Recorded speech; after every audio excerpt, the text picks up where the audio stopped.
자, 오늘 두 번째, 이제 기독교와 문명의 시리즈 두 번째인데, 아무래도 이제 기독교와 문명을 다루려면은 서구 역사를 안 다룰 수가 없죠. 왜냐하면 뭐 동양의 역사라 해봐야 뭐 기독교 역사가 얼마겠어요. 얼마 안 돼요. 되지도 않고, 또 역사가 짧기 때문에 기독교가 끼친 어떤 사회적, 정치적 이런 영향에 대해서 깊이 분석하기에는 좀 부족해요.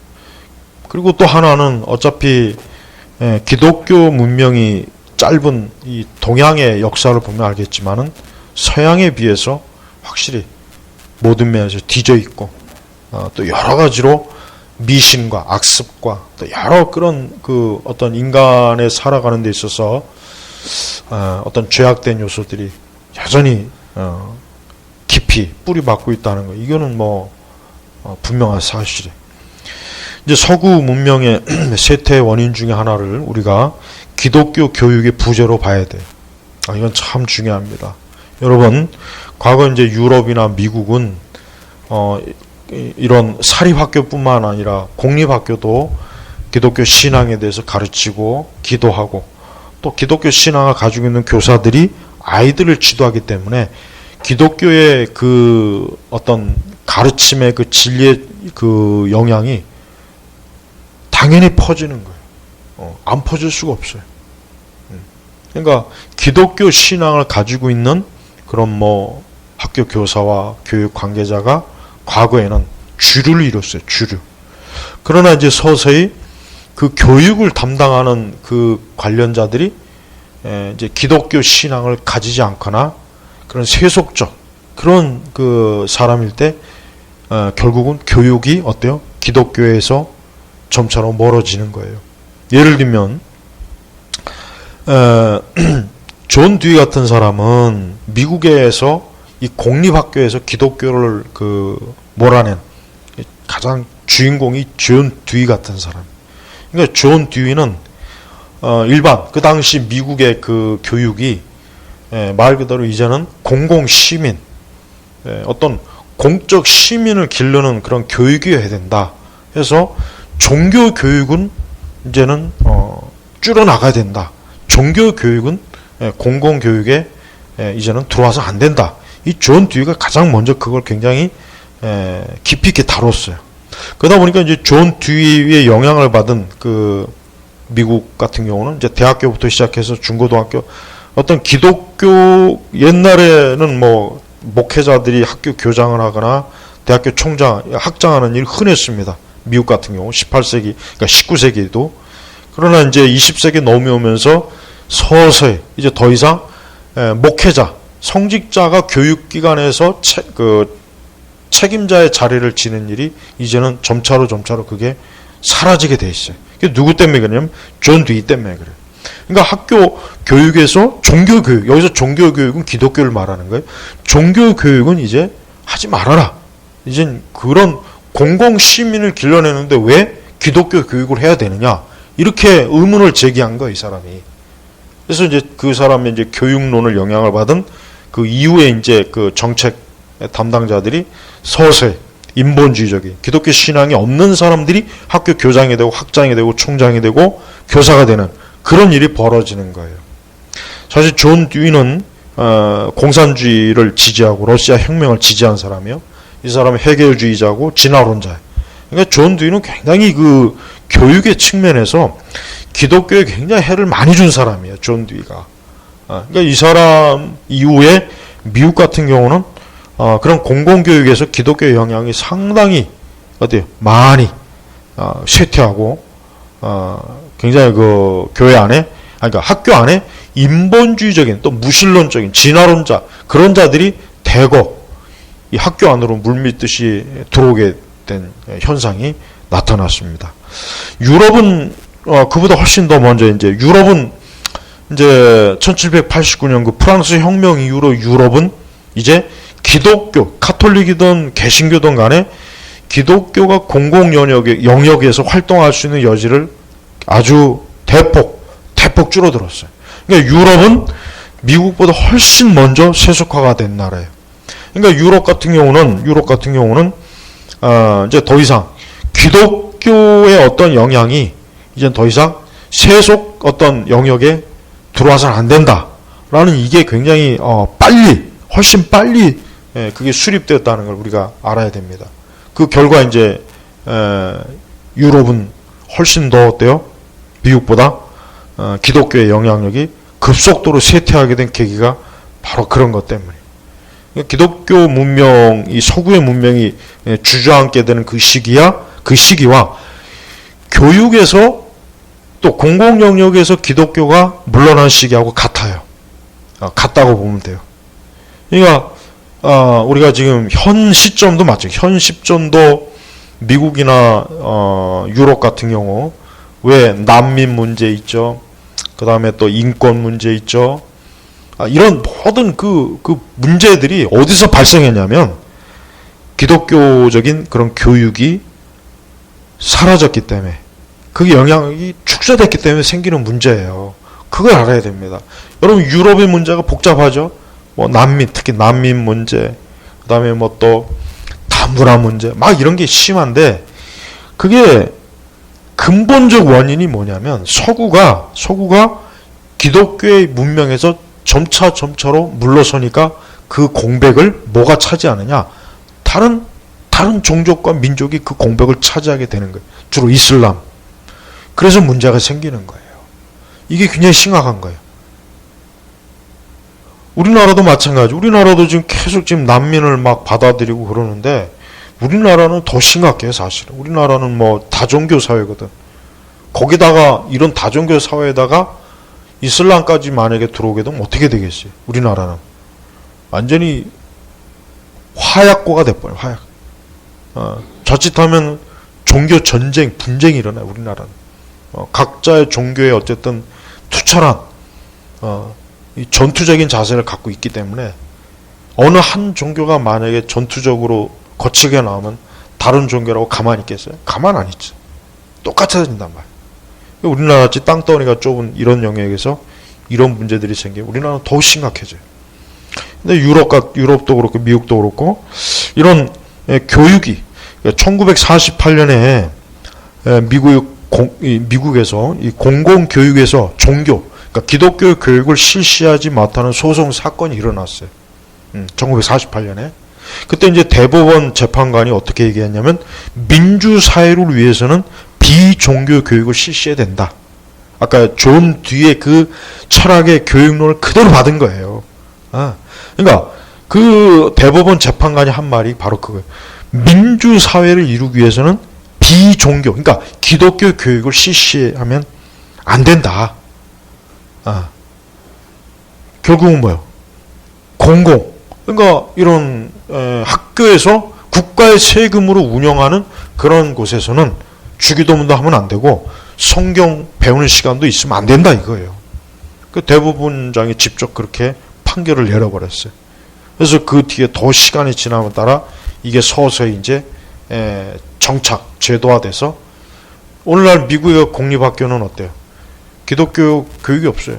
그게 있으면 고수 고발당해. 물론 이제 일반 사립학교는 일반 기독교 계통의 사립학교는 종교교육을 할 수 있어요. 그는 그 사립학교의 특권이니까.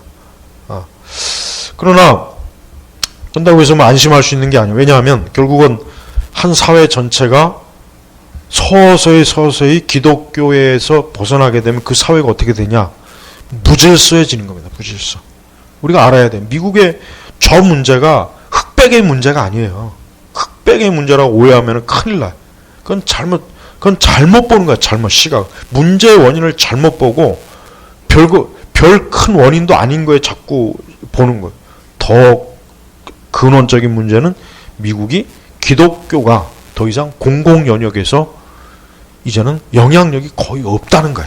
없다 보니까 저런 현상이 그냥 마구잡이로 일어나는 거야. 막 약탈이나라고 막 그냥 거칠게 막 사람들을 폭력.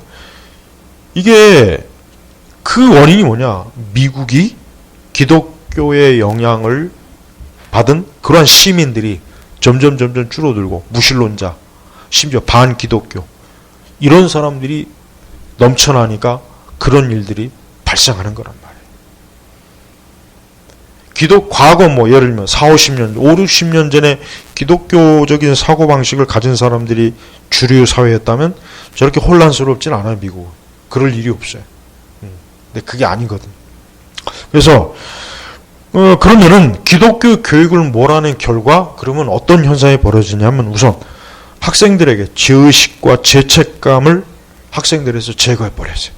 그러니까 학생들이 마약을 하던 총을 갖고 와서 뭐 난사를 하던 뭐 학생들이 뭐 자기들 하고 싶은 대로 온갖 뭐 동성애를 하던 뭘 하던 더 이상 학생들이 이게 죄다.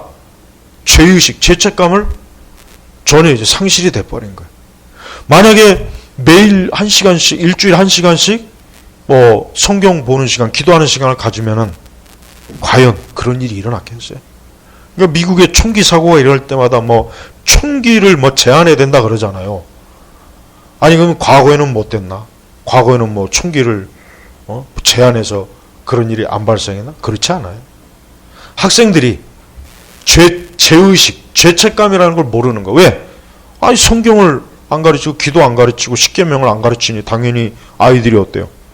내가 뭘 해도 이거 전혀 문제가 없구나. 별 문제 없구나. 그런 생각을 가지게 되는 거예요. 당연히. 더군다나 좌파적인 기독교 교육 그런 자들이 교육 정책기관자나 교사 그런 사람들이 미국의 공공교육에 많이 들어가 있거든요. 그러니까 그 사람들은 더 심하다고. 더 반기독교적인 인본주의적인 그런 물을 아이들에게 엄청 심어줘요. 그러니 당연히 아이들이 망나니가 되는 거죠. 망나니가 되는 거예요. 그리고 책임감을 상실해요. 책임감, 그 다음에 처벌, 정의, 이걸 하찮게 여겨요. 그러니까 기독교라고 하는 종교 교육을 시키지 않으니까 학생들에게서 그런 죄책감, 죄의식, 책임감이 없어져요. 책임감, 처벌, 정의 이런 게 없어지는 거예요. 그러니까 아이들이 어때요? 아이들이 자기가 원하는 대로 자기 마음대로 사는 게 그게 성공적인 인생인 줄 알고 학교에서부터 배우고 나와요.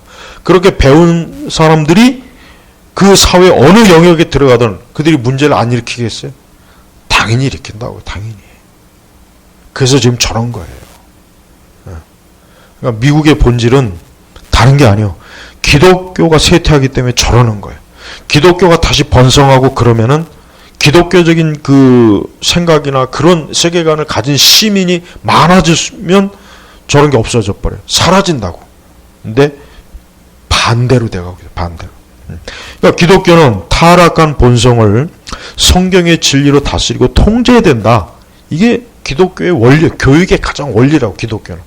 그러니까 기독교는 당연히 십계명 가르치고 또 당연히 하나님 앞에서 인간은 죄를 지면 안 된다. 죄를 지면 책임을 져야 된다. 죄는 하나님 앞에 징계와 징벌을 받고 심지어 나중에 지옥의 형벌을 받는다. 이렇게 교육을 받던 아이들이 그들이 시민이 돼서 사회를 형성하는 것과 네 마음대로 해라. 총을 쏘던 뭐 동성애를 하던 살인을 하던 도적질을 하던 네 마음대로 해라. 그게 너의 자아고 너의 인생이다. 그렇게 해서 자란 아이들이 시민이 된 사회, 어느 쪽이 더 나은 사회겠냐. 한번 생각해 봐요. 우리가, 사실은 인간의 이 타락한 본성을 다스릴 수 있는 수단이 없어요. 성경 말씀에는 없어요. 하나님의 진리 외에는 인간의 타락한 본성을 다스릴 수 있는 통제 수단이 전혀 없습니다. 철학 가르쳐 봐야 안 돼요. 문학, 뭐 예술, 안 돼요. 아무 소용없어. 아무 소용없어. 말씀으로 가르쳐야 되는 거예요. 말씀. 그러니까 기독교적인 이러한 생각을 가지고 학문을 배우고 가르칠 때 그들이 그 사회에 좋은 시민과 좋은 국민이 돼서 그들이 좋은 나라와 좋은 사회를 만드는 거예요. 근데 미국이 지금 그런 시대가 지나갔어요. 벌써 지나간 거예요. 네. 우리나라는 말할 것도 없지. 우리나라는 세계에서 가장 상태가 안 좋아. 지금 내가 볼 때는 가장 상태가 안 좋다. 우리나라. 전 세계에서 유일하게 철진한 공산주의, 아니 공산주의도 아닌 그 주사파, 김일성 종교의 머리에 썩어 들어간 인간들이 정치권에 저렇게 득실되는 나라가 세상에 어디 있냐고. 러시아도 없어요. 중국도 없어요. 사실은. 저런 나라들은, 중국은 그래도 실용주의라도 있지. 예? 우리나라는 이게 지금 거꾸로 가고 있어. 거꾸로 가고 있어. 시간이 지금 거꾸로 간다니까요. 근데 교회가 여기 아무 방패자 역할을 못하는 거예요. 교회가. 아니 교회가 지금 이러면은, 야 이렇게 되면은 결국은 우리의 신앙과 우리의 기독교가 가장 해를 입는다는 걸, 이건 상식적으로 벌써 딱 금방 들어와야 되는데 그게 안 들어오나 봐요. 그런 생각이 안 드나 봐. 예? 우리나라는 지금 애초부터 기독교 문명도 없었고 기독교 문화도 없었고 기독교 교육도 없었어요. 우리나라는. 그 와중에 우리나라 교회가 상태가 더 나빠지니까 더 지금 이런 상황이 벌린 거예요. 그래서 우리는 서구 문명의 쇠퇴 가장 큰 원인이 뭐냐면 기독교 교육이 사라지니까 그 기독교 교육의 영향을 받친 세대들이 한 사회 주축 시민이 됐을 때 그 나라가 혼란하고 어지러운 거라는 얘기예요. 이게 가장 정확한 진단입니다. 네, 사람이 이렇게 하나님을 이렇게 등지고 있으면 절대 좋은 사회, 좋은 국가, 좋은 인생을 살 수가 없어요. 벌써 보여주잖아요. 지금 우리가 사는 이 현 세대가 지금 보여주고 있잖아요. 지금. 그래서 난 제발 우리 한국교회가, 우리나라 교회가 빨리 이런 것들을 인식해서 교회라고 하는 것이 이렇게 아무 생각 없이 무슨 뭐 예배당 짓고 교회 예배당 안에서 지들끼리 제자 훈련하고 미쳐서 춤추고 난리치고 노래 부르고 북치고, 그게 교회가 할 일은 아니에요. 그게 마치 전부인 양 이 착각하는 그런 망상주의자들이 우리나라 교회를 다 망쳐버렸어요. 그러는 사이에 저 세속주의자들, 인본주의, 공산주의자들이 신학교에 침투하고 신학대학원에 침투하고, 교회 안에 있는 젊은 층들의 머릿속에 붉은 물을 들여보내고 사회주의 이런 좌파 이념을 집어넣어갖고 교회도 망치고 나라도 망치고 다 망쳐버렸어. 우리가 서구 문명의 쇠퇴니 뭐니, 이게 지금 남의 나라 문제가 아니라 우리나라가 지금 쇠퇴하고 있어요. 여기에 대한 책임이 우리 한국교회에 엄청나게 많다는 거. 자칭 그리스도인이라는 사람들이 이 책임이 엄청나게 많다는 거, 이거 꼭 알아둬야 돼요. 예. 자, 그래서 오늘은 이 두 번째 강의, 우리 기독교 교육의 부재, 이거로 오늘 강의 마치겠습니다. 다음 주에 또 계속 이어서 하겠습니다. 하나님 아버지 감사합니다. 빛이 사라지면 어둠이 찾아드는 것처럼 이 세상과 세계가 빛이 사라지고 있습니다. 주여, 비록 작은 불빛이지만 진리의 빛을 우리 제나바 교육교회가 풍성하게 비추는 빛이 되도록 하나님께서 이 교회와 이 교회 사역을 축복하옵소서. 그래야 하나님의 영광을 드러내게 하소서. 예수님의 이름으로 기도 올렸습니다. 아멘.